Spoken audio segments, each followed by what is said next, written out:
Hello, I'm Linda Elder. I'm coming to you from the Foundation for Critical Thinking, a 501c3 nonprofit organization in California. Welcome. I'm delighted to have all of you with us today. And I see your names, although I don't see your faces. I know you're there. Many of you are long-term students of critical thinking and have been studying critical thinking for some time. Some of you are new, so welcome to all of you. We are focused in this particular presentation and discussion on ethical reasoning, on why it is important, and why it is often missed in human societies. I'm going to be working from the Thinker's Guide to Ethical Reasoning. You can see some of my notes there. And if you want to go further and you are a member of the Center for Critical Thinking community online, you'll see a partial copy of this guide in the community. You can also purchase this through our publisher. What I'd like to do is to walk you through some foundational concepts and theory in ethical reasoning that I believe all human needs if we are to progress in advancing fair-minded critical societies. You'll notice that we have not turned on the chat function, and that's intentional because I'd like to have all of your attention through this presentation. And then, of course, I will open up for questions through the question function. And I'd like for you also to hold your questions until we approach the end of the presentation. So where do we begin with ethical reasoning? We begin with the basic understanding that ethics is involved with and focused on highlighting two types of acts, those that harm and those that help. So we as humans have the capacity, although often it is uncultivated and undeveloped, to understand what is right to do in a situation where we need to consider the rights and needs of others. In other words, we have the capacity to figure out what is right and what is wrong. And all of us have at least a vague general sense that there is the right and there is the wrong. And we see this in young children. They will say, that's not fair. He took my toy. That's not right. He shouldn't have done that. So from within the human mind is this general understanding that there are things that we can do that we can all label the right thing to do, and there are things that we can do that harm others, and they are therefore the wrong thing to do.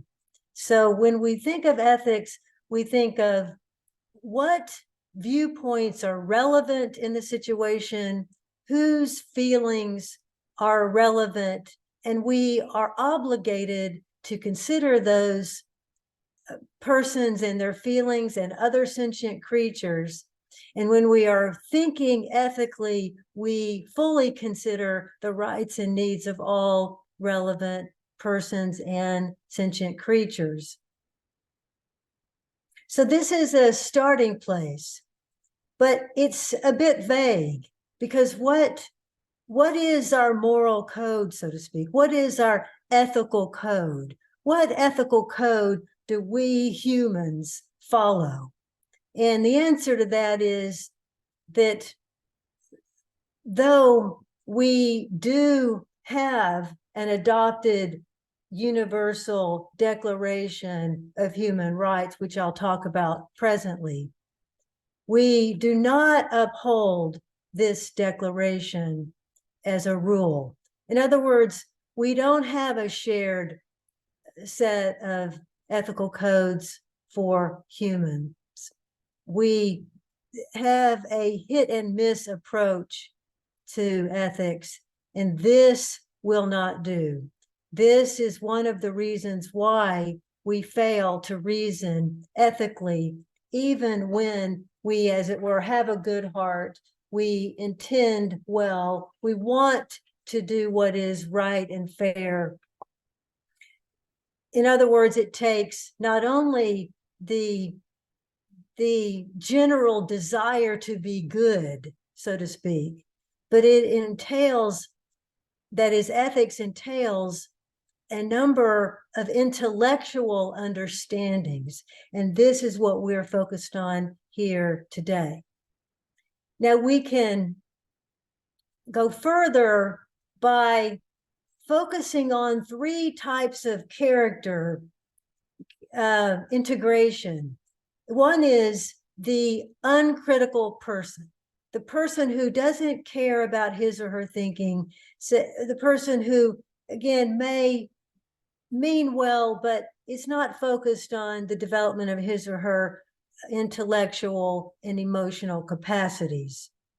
And this person is easily led by other people and may well think they're doing the right thing when they are not at all doing the right thing. Then there is the quintessential self-serving critical person, the person who is focused on his or her agenda or agendas without being concerned at all with how those agendas affect others, including, again, sentient creatures. And then there is the fair-minded critical person, and this is the person that we aspire to when we are cultivating the ethical dimension of our minds, as well as developing our intellectual capacities. Now, when we think of ethics, there are certain basic moves that we can make that seem quite obvious.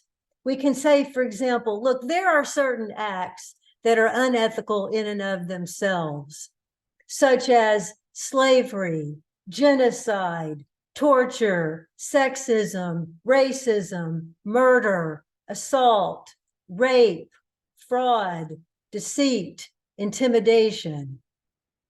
So all of us would agree, I think, that slavery is wrong, and yet slavery still exists in various forms.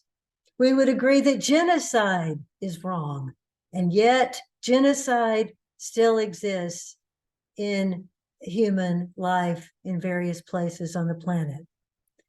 We would agree that torture is wrong, and yet torture is used by many governments and other people in different places in the world. The same for sexism, racism, murder, and on it goes. We say that these are wrong, we see them as wrong, and yet we as humans still engage in them.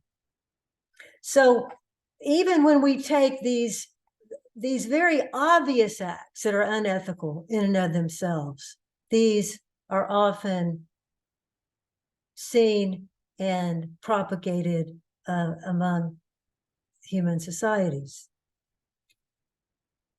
So let us go further then. What do we need to understand if we are going to reason well ethically?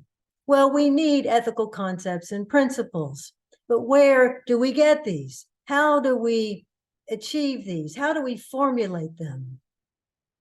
Well, in order to do so, we need to first understand ethics as separate from other modes of thinking that it is often confused with. And here are three modes of thinking that ethical reasoning is often confused with. One, religion or religious ideologies or religious belief systems. I'll elaborate presently. 2, ethics is often confused with social conventions, social traditions, social taboos, social requirements, social mores, customs. And ethics is often confused with the law. So in other words, people will often say, well, whatever my religion believes is ethical, or whatever my social group believes, that's the right thing to do. That means that's the ethical thing to do, or these are the ethical things to do. Others would say, or some would say, well, the laws define ethics. So we have to follow the law. As long as we follow the law, we know we're in the right. And all we need to do to prove that ethics cannot be collapsed into religion, social rules, or conventions, or the law is to find any religious ideologies, any social customs, or any laws that are unethical. And if we can identify any of them, then we will see that ethics cannot be collapsed within these other modes of thinking. Now, we need examples to better understand these distinctions. And before I get into these examples, realize that religious belief systems are divergent. They go in many directions. There are hundreds of religious belief systems that have existed from the beginning of human time, and maybe thousands. And there are many different divergent social views, very, very different and often ways of looking at traditions and customs within societies. And laws themselves are divergent. There are different laws in different countries. So, but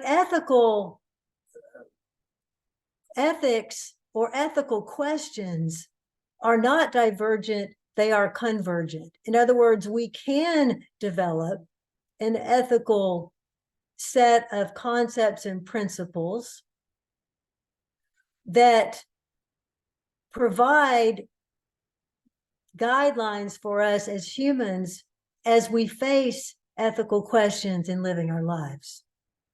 So now, if we look at any of these different modes of thinking, we need, again, examples within each one of them to understand how they themselves are not ethics. That is, religion is not ethics, social rules are not ethics, and the law is not ethics. Now, when we come up with examples, when we come up with examples, we'll see that we need to be careful, because when we're dealing with current practices, usually someone will get upset. Someone will not like the examples used because they themselves are engaging in that particular practice.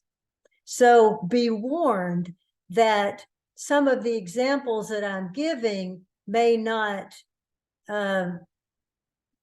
feel right to you, because maybe you've engaged in some of these practices or are engaging in them. So it may be hard to see that they themselves are problematic.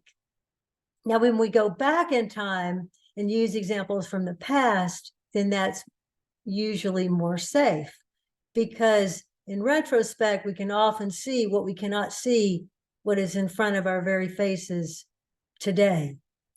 So let us think about religion for a few minutes then.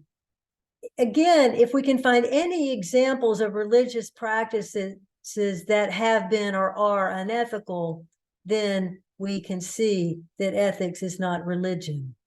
So let us take, for example, going to the past, the Holy Crusades, the wars that were fought in the name of one God or another. And typically, these were political wars in which the name of God was used to justify the war, but in fact, the reason for the war was the country wanted more land. It wanted its land, quote, back that had been taken away. And so religion was used as a convenient excuse for going after the land. And what happens in those cases, the people, the common people, are the ones that typically suffer. Think of the Inquisitions from the past. The people who have been burned at the stake or killed in any other number of ways because they did not believe in the religion of the broader culture or the religion of the powerful rulers. Think of the concept of the body as something that is ugly and something that is disgusting. That is a typical puritanical view. Think of the idea that people should not dance.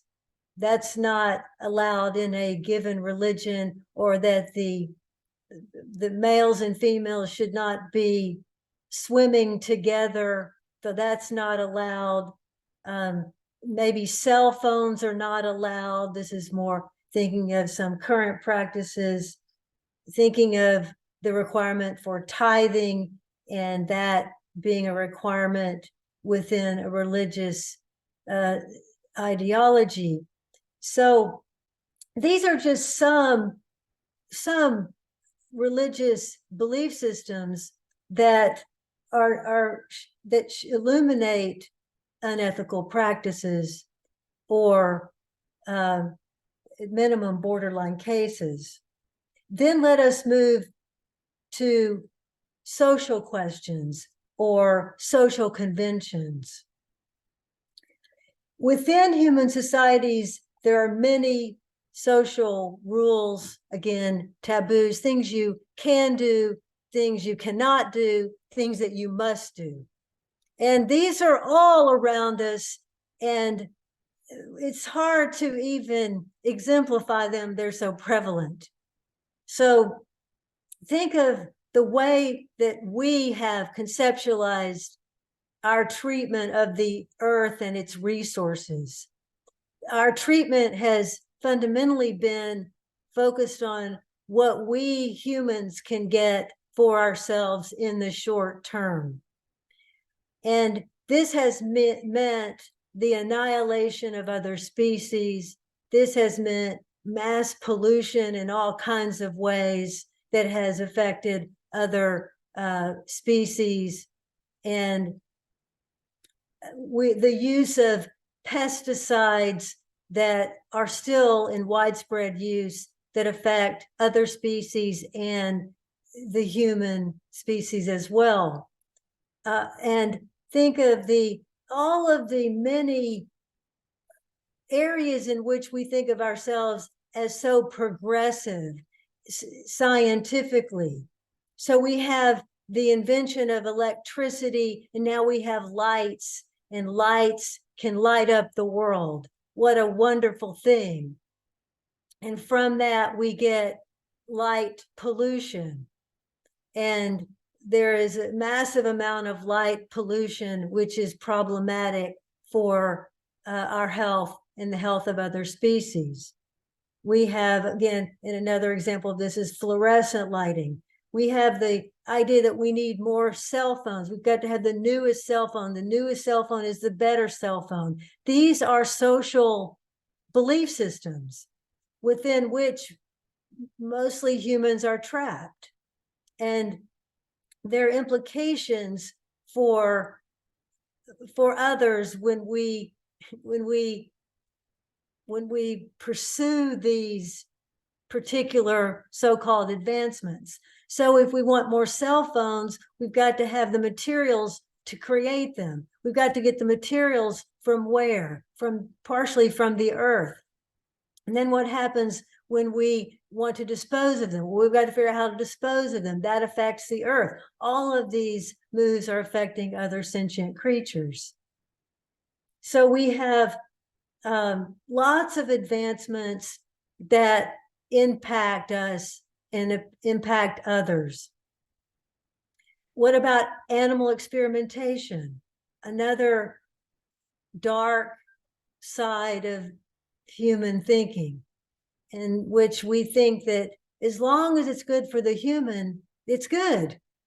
And we have animals in cages all of their lives. They're never allowed to touch the ground. Why? Because that's the way we want it done. That's the cheapest way to get food. Are we concerned about the rights and needs of those other animals? Typically not. That's not the first move that we make as humans. The first move is not, how does this affect someone else? The first move is this good for me? Do I get what I want right now? So again, and then there's another example, current example, border wall, the border wall going up here in the US that so many environmentalists are concerned about. Because why? It's going to affect so many innocent creatures, not to mention the people who are going to be suffering as a result as well. What about all of the social rules that we place upon students? So you come to class, you sit in your chairs, you do as you're told, you listen, you do not touch one another because touching is not allowed. No tickling, no running, stand up, pledge allegiance to the flag. You ask a kindergarten student, do you have to pledge allegiance to the flag? Yes. Okay, well, what does that mean? What words are you saying? They spit out the words. What does any of that mean? I don't know. So what is this? It's a form of indoctrination. So we tell students, you must stand up, you must repeat this. And then some parents come in and say, well, I don't want my child to do that. And how is that child then treated by the other students in the class, by the teachers, and by the administrators? Now, this is a problem kid. This is a problem set of parents. This is a problem family. We've got to watch them. So in schools, we're taught to fit ourselves into the round holes as pegs. We're not seen as individuals who have a right to develop and to cultivate ourselves in our own right and according to our own capacities. So we have rules around us. We have conventions around us. Again, we have taboos, things we cannot engage in. And these are so prevalent, again, it's hard to even delineate where they are. We have sexual taboos. We have rules around that. And those can change over time. And social conventions affect the law as well, as do religious ideologies. So let's take the law itself. Just because something is a law does not make it ethical. At the same time, many laws are fine. There's no problem with, for example, having traffic laws. We need those. Why? Because if we didn't, people would be crashing into one another right and left because they probably wouldn't have enough sense to do otherwise in many cases. So some things apparently do need to be codified into law because humans themselves cannot be reasonable. And so we need laws against murdering people. Why? Because some people will do it if they can get away with it. But many of our laws are unethical. And what are some paradigm cases of this? Well, the laws that provided for slavery and laws that we had to fight against in the civil rights movement during the mid to latter part of the 20th century. And so there were many laws against African Americans. You have to go to the back of the bus. You can't drink out of this water fountain, and so forth and so on, ad nauseum. And that was the law. So if you were a police officer, you had to, uphold the law. But here are, again, some paradigm cases of where this is problematic. And another example of unjust laws or laws around homosexuality and people being imprisoned for homosexual practices and all kinds of horrific things happening to them. And then over time, we become more progressive and we see this is not right. And so these taking many decades or longer, these laws eventually are overturned. What about the drug laws? So you have a little bit of marijuana on you or a little bit of some other drug and you go to prison for 10 or 20 years. And now marijuana is legalized in many states and that's beginning to turn. So it takes often a long time to overcome unethical laws.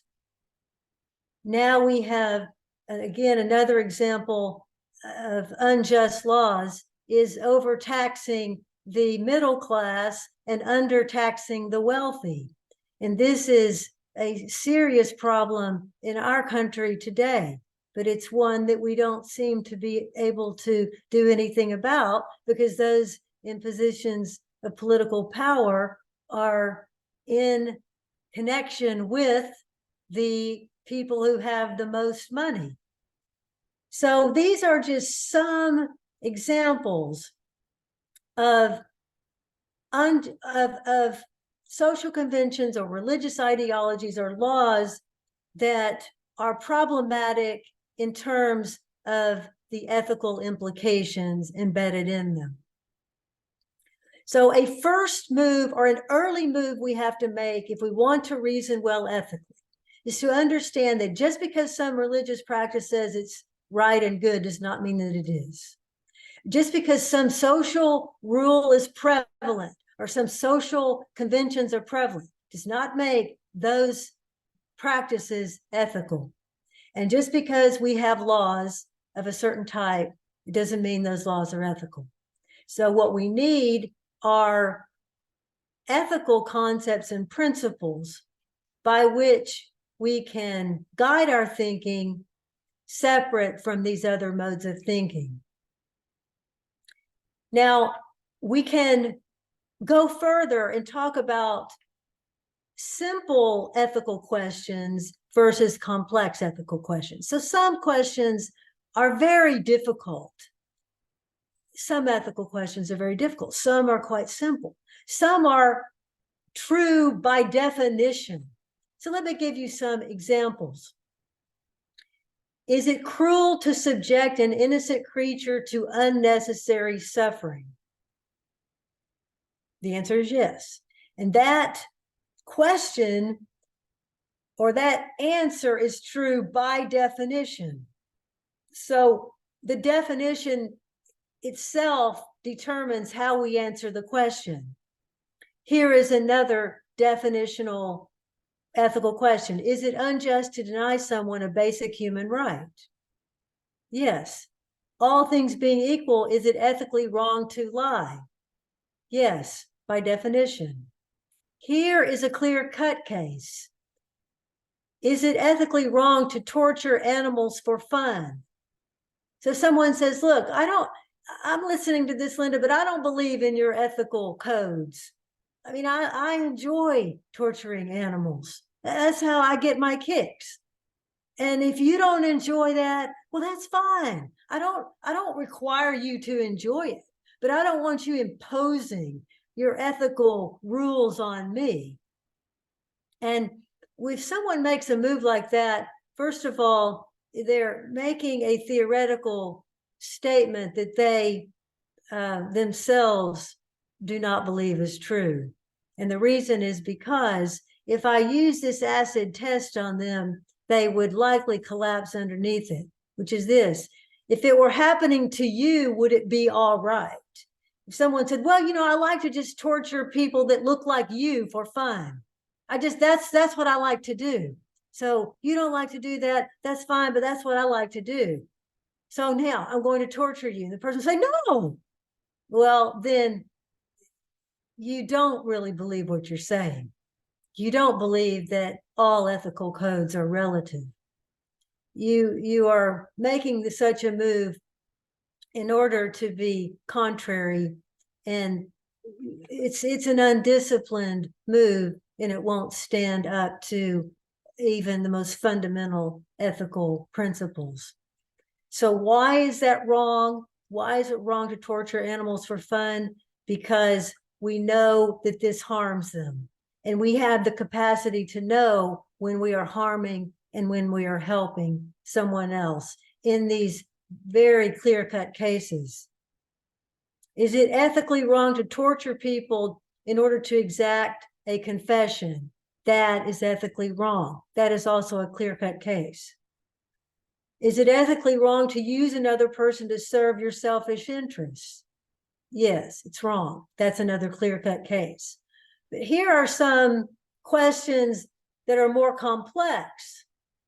So these fall under the complicated ethical questions, where there are better and worse answers, and we're looking for the best of the possibilities when answering them. Under what conditions, if any, should animal experimentation be allowed? Is it ethically wrong to kill animals for food? To what extent should scientists be allowed to experiment with new viruses when the virus they create might itself cause harm? Under what conditions should people be kept artificially alive? Do you see how these are debatable questions? But even there, we're required only to consider the best reasoning with regard to the questions. To what extent do scientists have special ethical responsibilities to society? Are we ethically justified in engaging in unethical practices in our own defense because our enemies use them against us? To what extent am I ethically obligated to contribute to the health of the earth? Now, notice if I change that question to, am I ethically obligated to contribute to the health of the earth? That is a simple ethical question, and the answer to that is yes, I am obligated to. Why? Because my behavior affects other sentient creatures and the life of the earth itself. And the life of the earth itself is important because it sustains all life moving into the future. But to what extent is any of us individually ethically obligated to contribute to the health of the earth might be debatable in a given case. So if you are moving into a new area and you're going to build a house and it's full of trees and woods, which of these trees should you take down for your house? So that is a question that we would need to think through. Obviously, clear cutting is a problem. We're starting to see that, but in many parts of this country, at least, clear cutting is still commonly done without any regard to other species. Another example, under what conditions, if any, is capital punishment ethically justified? So these are complex questions. You may say that some of them are not. You may say, look, some of these are simple, like the last one. Capital punishment is never ethically justified. And we would listen to your argument. So these are, again, some beginning places for thinking of ethical reasoning. Now, I mentioned earlier the Universal Declaration of Human Rights. To the extent that humans do have a code of ethics, here is where we see it. On December the 10th, 1948, the General Assembly of the United Nations adopted and proclaimed the Universal Declaration of Human Rights. And it was signed by most countries in the world. And it begins with this article. All humans are born free and equal in dignity and rights. They are endowed with reason and conscience and should act towards one another in a spirit of brotherhood. And I ask you, to what extent are we humans upholding Article 1?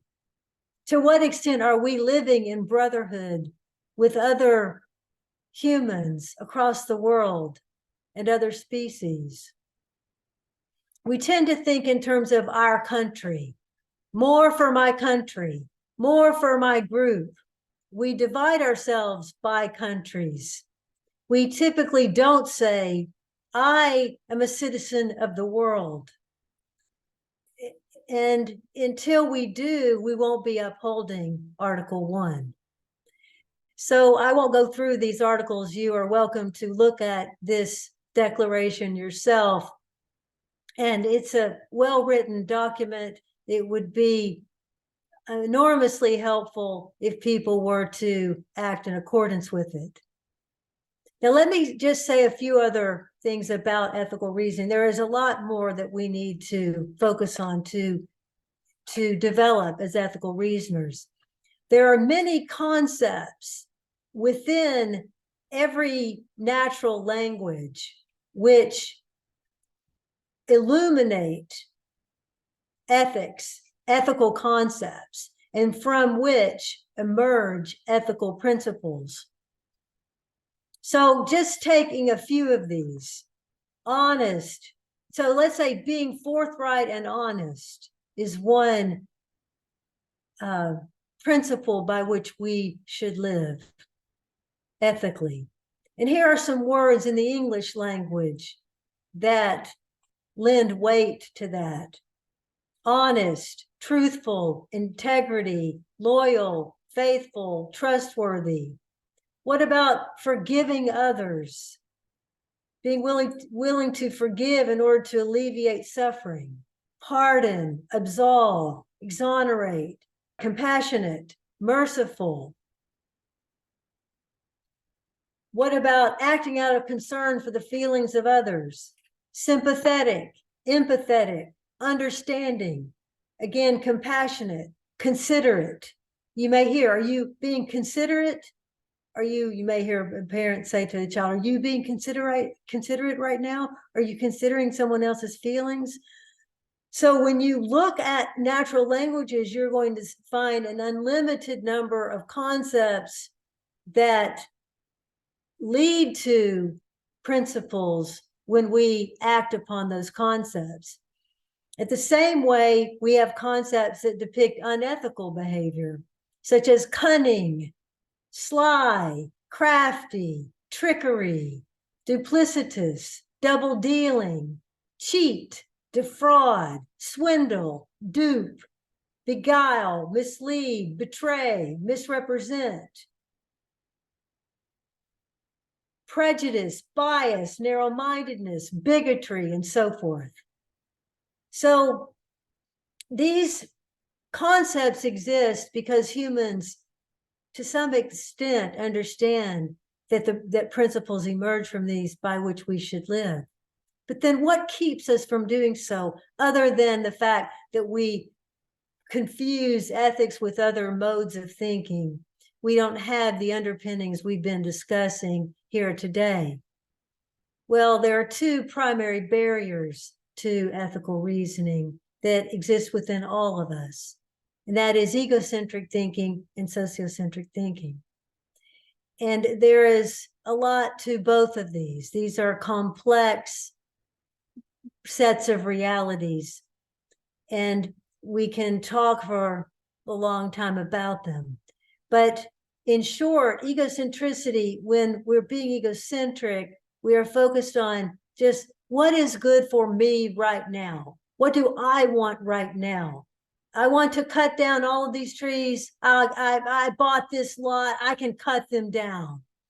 I want my child to behave in this way right now. I'll make him do it. So it's just whatever I want, I'll get one way or another. So people engage in egocentricity through multiple means. such as dominating other people, such as submitting to them and manipulating them in various ways. So we can see this as a key problem in terms of ethical reasoning. If I'm just focused on what's good for me, well, how will I be able to consider the rights and needs of others? And from the sociocentric side, the human species is a group-oriented species, and there's nothing wrong with that. We are here now in group. We are coming together in this group to understand better ethical reasoning. But what happens in groups is there often exist many pathologies, even in groups that, as it were, mean well.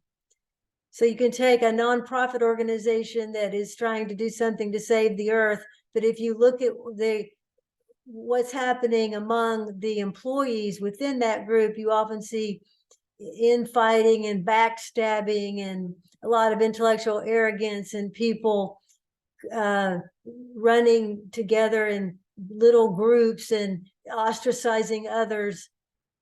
So their overall goal is noble, but there are these pathologies, group pathologies, and also egocentric pathologies they're not aware of that can take the organization down or defer it from its ultimate purposes. So one of the problems in terms of sociocentric thinking is that we tend to think if the group thinks it's fine, then I think it's fine. I'm going to conform to the group. So if everybody in my neighborhood uses blowers to get rid of gas-operated blowers to get rid of the grass, the leaves, then that's what I'll do too. We all use these things. This is what we do in our neighborhood. And obviously, all of these ways of thinking are problematic. So what we've got to do instead of these ways of thinking is we've got to embrace and embody principles of critical thinking and ethical principles, which go hand in hand. We can't think ethically, we can't think critically if we're not thinking ethically, where we have an ethical dimension to the questions that we're focusing on. Because the questions require us to consider all of the relevant viewpoints in good faith, not to dismiss them and show that our view is the right view and was the right view all along, but to actually hear the other views and to be moved by those other views. And you see, this is directly related to the importance of cultivating intellectual virtues, like intellectual empathy, so that we are, by disposition, entering the viewpoints of others, to hear those viewpoints, to be moved by those viewpoints. Another intellectual virtue is confidence in reason.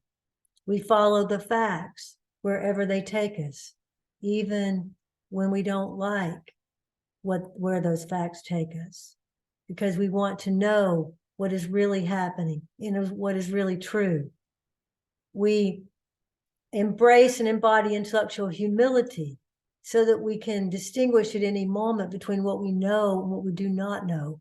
We do not say we know something when we're not sure that we know it.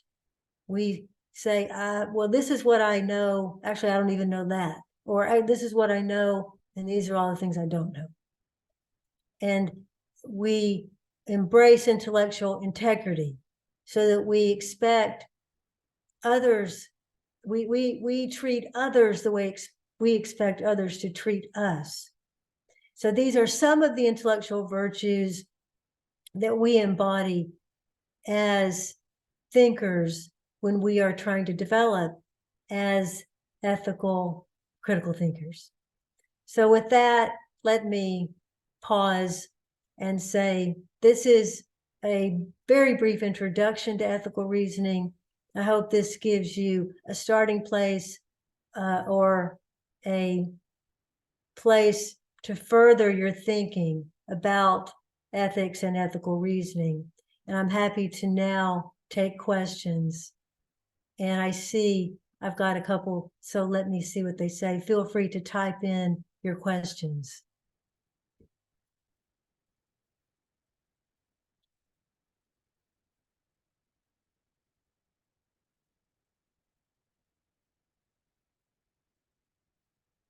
Well, is the first question in dogma, when others are compelled to accept dogma as truthful, is it a violation of the ethic of reciprocity because it impedes thought,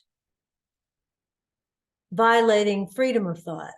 Right. Well, first of all, if dogma or someone's, let's say, arbitrary belief system is being thrust upon others as truthful when it is in fact not truthful, then obviously it violates the person's right to freedom of thought, and it violates fundamental ethical principles. And is dogma a violation of dignity? Well, first of all, it depends on what you mean by dogma. If you mean an arbitrary set of beliefs that includes maybe some things that are reasonable and some things that are not reasonable, then it's an unreasonable belief system. And we've got to separate what is reasonable from what is unreasonable. We can't take it in total. We've got to separate these out. And if someone is thrusting these ideas upon other people, again, then that is a violation of those people's rights. How can an individual counter this peer pressure from the group they're part of? Many people perceive others challenging their belief system as a threat to their identity. So in other words, I think, let me see if I understand this. If I read this to mean, if, let's say I'm in a situation where there's group peer pressure on me to believe things that don't make sense, then what can I do about that? Well, the answer is get out from under it if you possibly can. And in other words, it's going to be very difficult to convince other people of the things that we've been focusing on here today if they don't have ethical underpinnings. So you're going to have to help them with those ethical underpinnings. You can't bypass those and deal with them in some other way. So the best thing to do is find fair-minded groups that you can engage with that share these ideas. And I realize that's not easy, but it's not reasonable to expect unreasonable people to be reasonable. So don't try it. You can make a few moves. You can try to make an argument. And if they're willing to listen in good faith, then that's one thing. But if they're continually coming back with bad faith arguments, or they're just locked within a narrow ideology, then you're not going to be able to break through that, most likely. And I would say, don't bother, because after making a few moves, if you see that it's not working, then how is that helping you to keep trying at something that's not working? And this is one of the reasons why we have these webinars and we have our study groups in our community online. And we work together in community because we find that it's hard to find places for these sorts of discussions in human life. How can we integrate current learning around cognitive bias with ethical thinking and critical thought? Well, cognitive bias, in my view, is more or less a current pop psychology term. The science around cognitive bias, much of the science around it is fine, it's well reasoned, it's well conducted. I have no problem with the science around most of it. But cognitive bias is this part of understanding the natural prejudices of the human mind. And we've understood prejudice and bias for thousands of years. We don't need scientific studies to show us that when we go into situations, we come in with our prejudgments. When we study critical thinking, we understand this. So if you understand the elements of reasoning, for example, you understand that whenever we reason, we make assumptions. And often our assumptions are based in prejudices. And this is going to lead us to conclusions that are irrational in many cases.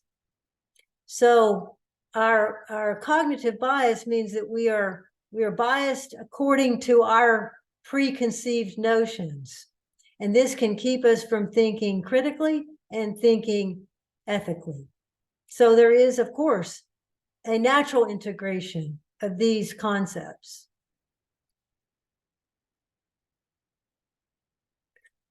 Can we have universal ethics when it seems to be influenced by religion, the law, and social norms? Yes, we can. We can have them if we begin with ethical concepts from which emerge ethical principles. And if we see the distinctions between religion, the law, social norms, and ethics, and we keep these distinctions in mind. So for example, if you are, let's say you belong to a religious group and you enjoy that experience and you get a lot of benefit from that those experiences. And when you're among other people in these religious groups.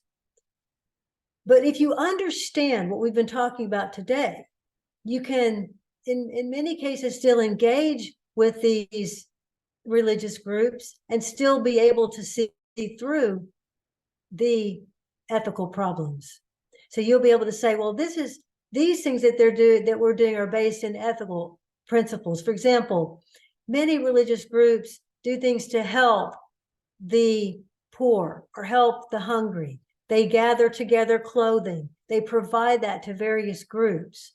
They reach across to other religious organizations to develop relationships. All of these are positives. So you can say, well, those are ethical practices. So I can support those ethical practices. But here, in these other ways, these religious views I'm not agreeing with, and I'm not going to be going along with those.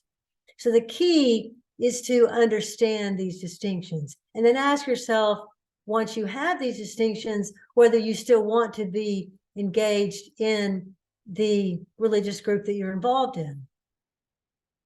And that's just one example. It looks like ethics is situational. Yes, ethics is situational in the sense that in every situation, what emerges are questions or issues or problems.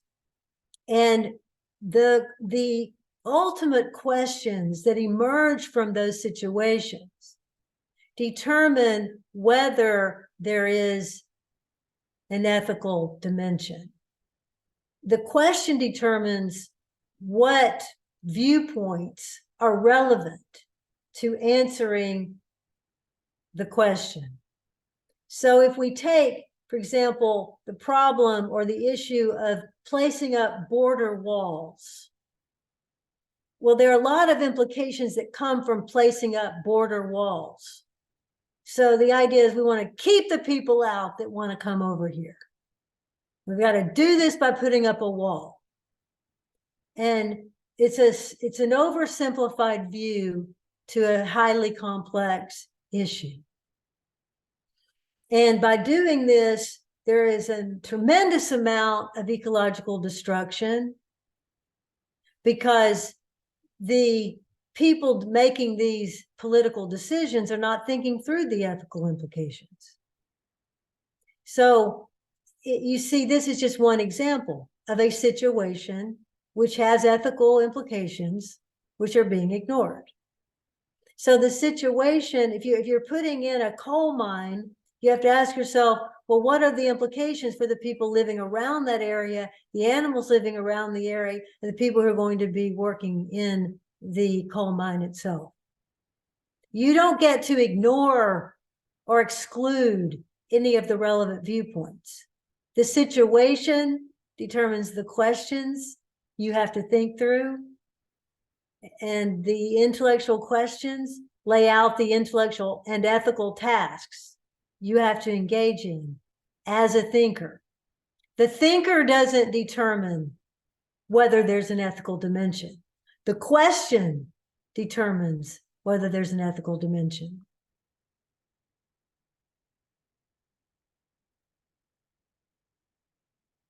How can we think ethically on an issue like the border wall as it helps some people while harming others? Well, in a case like this, first of all, it's not just about the impact on people, it's also the impact on other sentient creatures. Don't forget that ethics is not just about human implications, but about all animals who feel. And as it turns out, that's probably most of the animals, if not all of them. So in the past, we humans have tried to neatly and tidily say that certain animals don't have feelings, so we don't have to consider them. But we do have to consider them because they have a right to existence just as we do, all things being equal. So it's not just about humans. So never reduce ethics just to humans. We've got to ask about the bigger picture. Is it harming the environment? Is it harming other creatures? If it's harming the environment, it's harming future, the life of, potentially the life of future humans and future species. So we have to think of all of those relevant viewpoints. It's a highly complex question. I'm going to now bring this to a close. Thank you for all of your wonderful questions. Thank you for coming and joining us. I know this is not an easy topic. I hope this is a beginning place for you, or again, this helps you further think about the ethical dimension. I hope you'll join us in the Center for Critical Thinking community online, criticalthinkingcommunity.org, and that you'll support our work. Thank you again for coming, and we look forward to seeing you at future discussions and presentations.